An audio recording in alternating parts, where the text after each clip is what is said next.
நாத்திகம் வளர்வதற்கு தெய்வங்களும் ஒரு காரணம்.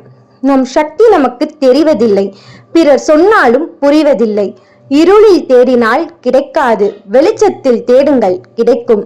உதவிகள் செய்பவன் கடவுளுக்கு நிகரானவன், நன்றியை மறப்பவன் தெய்வங்களுக்கு பகைவன். ஏமாற்றுபவன் இன்று சுகமாக இருக்கலாம், நாளை தீராத துன்பத்தை அனுபவிக்கப் போகிறான். தெய்வங்கள் கல்லில் செதுக்கப்பட்ட சிலைகள்தான். அது பார்க்காது, பேசாது, கேட்காது நினைக்கிறீர்கள். ஆனால் பக்தர்கள் வேண்டுதல் எப்படி நிறைவேறுகிறது? அங்கேதான் இறைவனின் சூட்சுமம் மறைந்திருக்கின்றது. சில கோவில்களில் கூட்டம் அலைமோதுகின்றது. காணிக்கைகள் கொட்டுகிறார்கள் உண்டியலில். அது தெய்வங்களுக்கு போய் சேரவில்லை, கோவில் நிர்வாகத்திற்கு செலவிடப்படுகிறது. திருவிழா என்றாலே தெய்வங்களுக்கு கொண்டாட்டம்.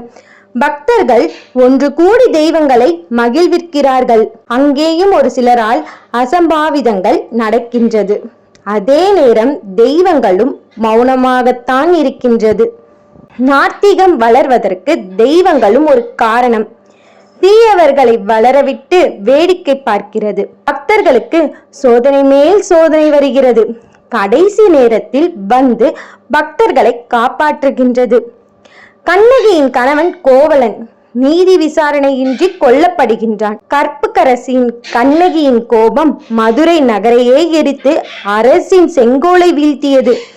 தர்மத்தின் வாழ்வதனை சூது கவ்வும், மீண்டும் தர்மமே வெல்லும். அரசன் அன்று கொள்வான், தெய்வம் நின்று கொள்ளும். அதனைத்தான் முன்னோர்கள் சொல்லியிருக்கிறார்கள்.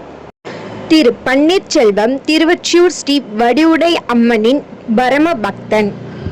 படைப்பு: கவிஞர் மோகனகவி.